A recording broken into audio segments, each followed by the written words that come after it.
ध्यान तो आज के समय की ज़रूरत बन गई है। ध्यान तो हर कोई करना चाहता है, लेकिन ध्यान करते वक्त हमें कई तरह की समस्याओं का सामना करना पड़ता है। आइए ध्यान से जुड़ी आम समस्याएं और कठिनाइयों के बारे में जानें। सबसे पहली कठिनाई है विचारों में खो जाना। पहले तो आप ये देखकर हैरान हो सकते हैं कि आपका मन कितना सक्रिय और अनियंत्रित है। चिंता न करें, आप अधिकांश मन की स्थिति के बारे में सच्चाई खोज रहे हैं। जो भी सामने आए उसे स्वीकार करें और धैर्यपूर्वक उसके साथ बैठें। विचारों से छुटकारा पाने की कोई आवश्यकता नहीं है, ये ध्यान का उद्देश्य नहीं है। बल्कि हम ये पहचानना सीख रहे हैं कि कब विचार हो रहे हैं, ताकि हम किसी ट्रांस में न खो जाएं। विचारों को वास्तविकता मान लें, विचारों के साथ पहचान बना लें। चूंकि हम अक्सर सोच की ट्रांस में होते हैं, इसलिए कुछ समय के लिए शांत होना मददगार होता है। आपका मन धीरे धीरे शांत हो जाएगा। उस शांति का समर्थन करने के लिए बैठने की शुरुआत में आराम करना और माइंडफुलनेस का अभ्यास करना मददगार हो सकता है। धीरे धीरे अपने ध्यान को बार बार इंद्रियों में अपने मूल आधार पर वापस लाना। सोच की ट्रांस, कल्पना, योजना, टिप्पणी, स्वप्निल अवस्थाएं को उस उपस्थिति से अलग करने के लिए अभ्यास की आवश्यकता होती है जो सीधे इस क्षण के बदलते अनुभव को प्राप्त करती है। एक मूर्त जागरूकता स्थापित करना और अपने ध्यान को अग्रभूमि में रखना यहाँ की उपस्थिति के जीवंत रहस्य से परिचित होने का एक अच्छा तरीका है। दूसरी कठिनाई जो ध्यान करने वालों को आती है वो है शरीर मन की चुनौतियाँ। लोभी बनना, जो अभी मौजूद है उससे अधिक या कुछ अलग चाहना। घृणा, डर, गुस्सा, किसी भी तरह से दूर धकेलना, बेचैनी, उछलती हुई ऊर्जा, उत्तेजना। सुस्ती, मन और शरीर की नींद, डूबती हुई अवस्थाएं। संदेह, एक मन जाल जो कहता है इसका कोई फायदा नहीं है, ये कभी काम नहीं करेगा, शायद कोई आसान तरीका हो। ये सार्वभौमिक शरीर मन ऊर्जाएं हैं जिन्हें सभी मनुष्य अनुभव करते हैं। ये पहचानना महत्वपूर्ण है कि वे समस्या नहीं हैं।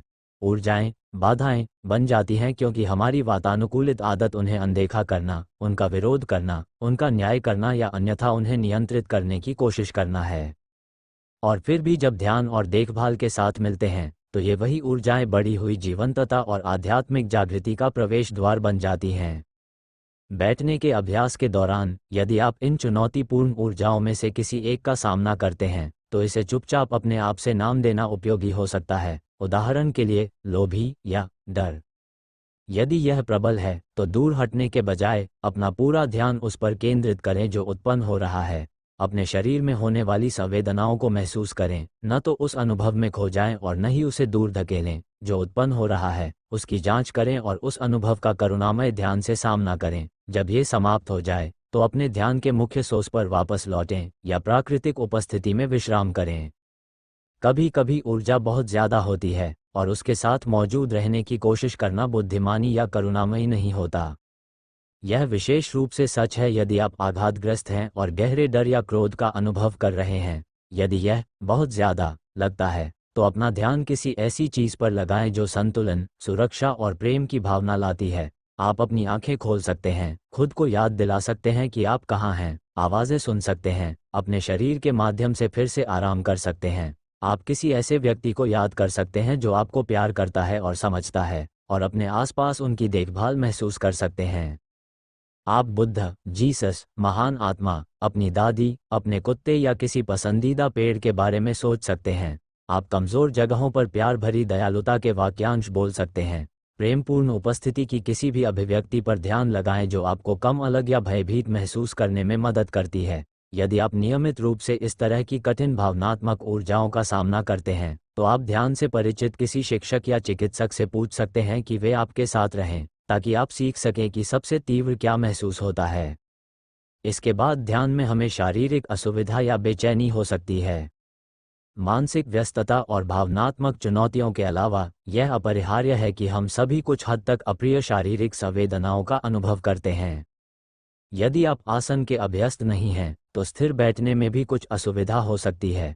इसके अलावा जैसे जैसे आपका ध्यान गहरा होता है आप शरीर में तनावों के बारे में जागरूक हो सकते हैं जिन्हें विचारों में डूबे रहने के कारण अनदेखा किया गया था, या आप घायल या बीमार हो सकते हैं और उस स्थिति के साथ होने वाली प्राकृतिक अप्रिय संवेदनाओं के बारे में अधिक प्रत्यक्ष रूप से जागरूक हो सकते हैं। शारीरिक असुविधा के साथ ध्यान करना भावनात्मक कठिनाई के साथ उपस्थिति की प्रक्रिया के समान ही है। अपने इरादे को अप्रियता को कोमल ध्यान से पूरा करने दें, ये देखते हुए कि यह शरीर में कैसे अनुभव होता है और यह कैसे बदलता है। अप्रियता को जागरूकता में तैरने दें, कोमल उपस्थिति से घिरे रहने दें।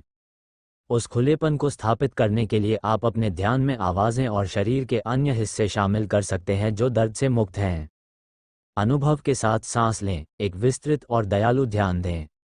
न केवल शारीरिक संवेदनाओं के बारे में जागरूक रहें, बल्कि आप उनसे कैसे संबंधित हैं। क्या कोई प्रतिरोध है? यदि ऐसा है, तो इन ऊर्जाओं को क्षमा करने और सचेत ध्यान के साथ शामिल होने दें। यदि शारीरिक अप्रियता तीव्र है और आपको थका रही है, तो कुछ समय के लिए अपना ध्यान किसी और चीज़ पर केंद्रित करें। अपने आसन को ध्यानपूर्वक बदलना या कुछ स्थान और लचीलापन खोजने के तरीके के रूप में प्रेमपूर्ण दयालुता के वाक्यांशों या ध्वनियों को सुनने जैसे कुशल साधनों का उपयोग करना ठीक है। आपको इसे कठिन बनाने की आवश्यकता नहीं है। ये सिर्फ एक और अहंकार मुद्रा है जो अलग स्वयं की भावना को मजबूत करती है। इसी तरह आपको हार मानने की ज़रूरत नहीं है। इसके बजाय पता लगाएं कि आपको संतुलन और विशालता की भावना खोजने की अनुमति क्या है, और जब आप सक्षम हों तो फिर से तत्काल संवेदनाओं को उपस्थिति के साथ प्राप्त करने की अनुमति दें। धन्यवाद।